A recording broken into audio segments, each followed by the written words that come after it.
너티야? 응나 OTT의 김 작가라고 하고요. 저 작가입니다. 네, 드디어 거의 4년 만에 완결이 됐습니다. 넷플릭스 컨텐츠의 제왕. 네. 오징어 게임. 네, 오징어 게임이 드디어 종결이 됐습니다. 그렇습니다. 네. 황동혁 감독이 시즌 2가 공개됐을 때 그 시즌 3가 자기는 제일 마음에 든다. 뭐 이런 식으로 말씀을 했는데 동의하시나요? 그렇죠. 이 시즌 2보다는 확실히 3편에서 좀 관객들의 기대를 충족시켜주는 부분이 있지 않았나. 분명히 저는 개인적으로는 시즌 2보다는 낫다. 게임적인 재미도 있고 그리고 철수와 영희가 돌리는 그 줄넘기에서 네. 오는 그 충격.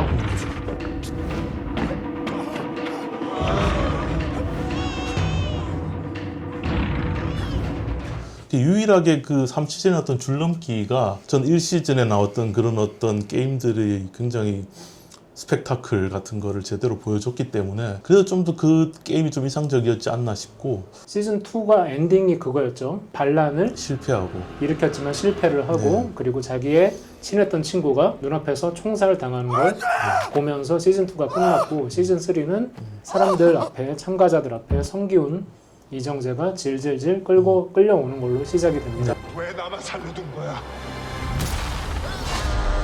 왜 나만 살려둔 거야?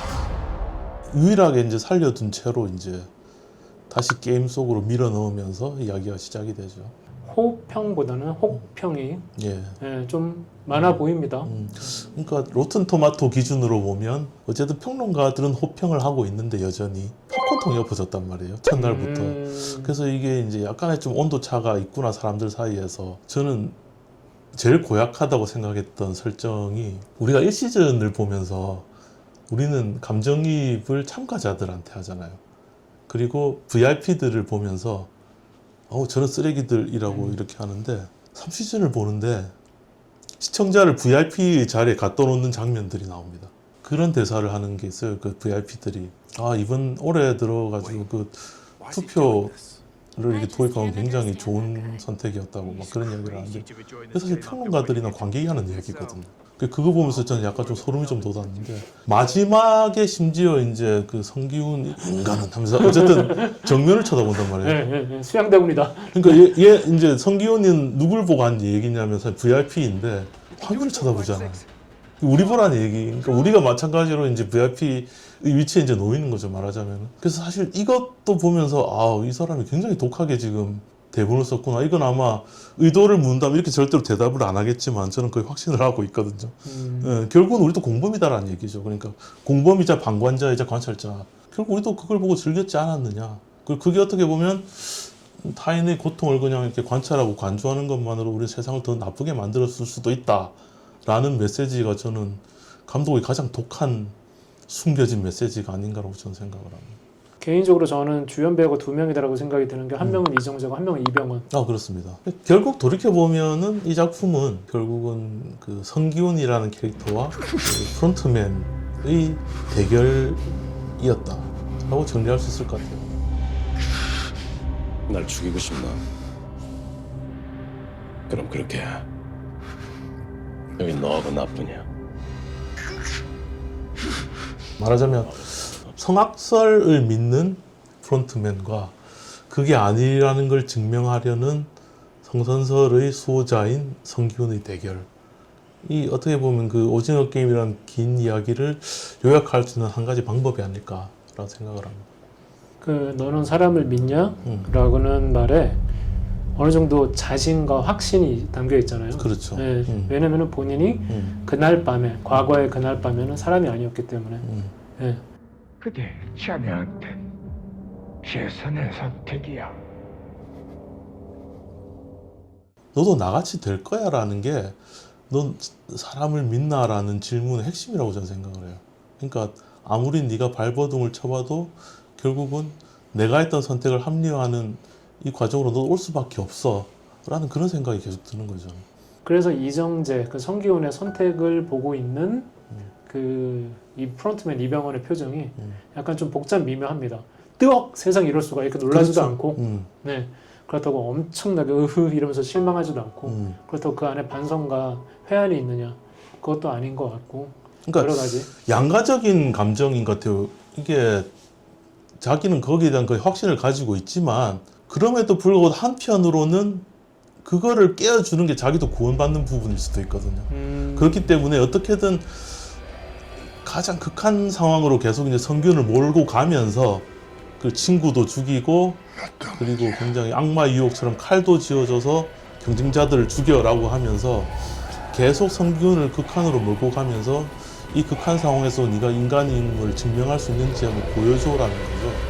그게 어떻게 보면은 너도 어쩔 수 없을 거야 라는 생각 반과 그럼에도 불구하고 아니라는 걸 좀 증명을 해주면은 좋겠다라는 그 복잡한 표정이라는 게 약간은 그런 양가적인 생각에서 나온 게 아닌가라는 느낌이 있습니다. 그렇다면 좋게 보신 구간들은 어떤 게 있으세요? 개인적으로는 그 노을 플롯을 좀 좋아합니다. 유일하게 저는 사실 좀 긴장감을 가지고 본 플롯이 그 플롯이었어요. 전 그 캐릭터를 좋아하는 게 유일하게 이타적인 동기로 행동하는 사람이에요. 그러니까 자기가 어떻게 되든 간에 어쨌든 그 나연의 아버지 빨리 있죠? 서현대학병원으로 그러니까 가주세요. 이진욱 배우가 연기한 그 캐릭터를 구하기 위해서 행동하는 게 이 사람의 목적이잖아요. 이게 유일하게 이타적인 행동을 한다는 게 어떻게 보면은 그 프론트맨이 말한 그 사람을 믿나의 저는 대답이라고 생각을 하거든요. 그 사람이 어쨌든 나연이 아버지를 구출함으로써 어쨌든 이 섬의 위치가 어쨌든 알려지는 거지 않습니까? 그래서 결국은 세상을 구하는 건 이타심이구나라고 저는 잘하는 걸 지켜보시. 그런 부분 좀 좋게 봤었어요. 근데 저는 그것만으로도 이렇게 목숨 바쳐서 뭐 이런 생각이 들어서 쟤 왜 저럴까? 뭐 맞아요. 이런 이런 생각이 좀 들어서 저는 몰입이 좀 덜 된 편이었습니다. 그거에 대해서. 네. 그리고 시즌 3를 혹평하는 사람들의 공통적인 그런 얘기 중에 하나가 뜬금없는 부분들이 너무 많다. 그 양동근 모자 관계라든지 네. 그 안에서 출산이 이루어졌는데 그 아이를 대하는 태도라든지 그런 것들이 약간 좀 뜬금없고 그게 그 재미와 이런 걸 좀 해치지 않았나. 그래서 저도 사실은 이제 아기를 참가자로 어쨌든 만들고 나서 다른 참가자들이 보이는 그 일반적인 행태들이 사실 저는 그렇게 와닿지는 않았어요, 사실은. 그 성기훈 캐릭터가 굉장히 마음에 안 들긴 하는데요. 그럼에도 불구하고 왜 이렇게 만들었는가는 이제 3시즌까지 보니까 좀 이해가 되는 부분이 있어요. 영웅으로서의 성기훈이 아니고 성장하는 캐릭터로서 이제 성기훈을 그리고 싶었던 것 같아요. 그래서 어쨌든 반란에 실패하고 나서 바닥을 친단 말이에요. 그러고 나서 이제 그 숨바꼭질을 하면서 대호를 죽이는데 네가 죽일 거라고. 네가.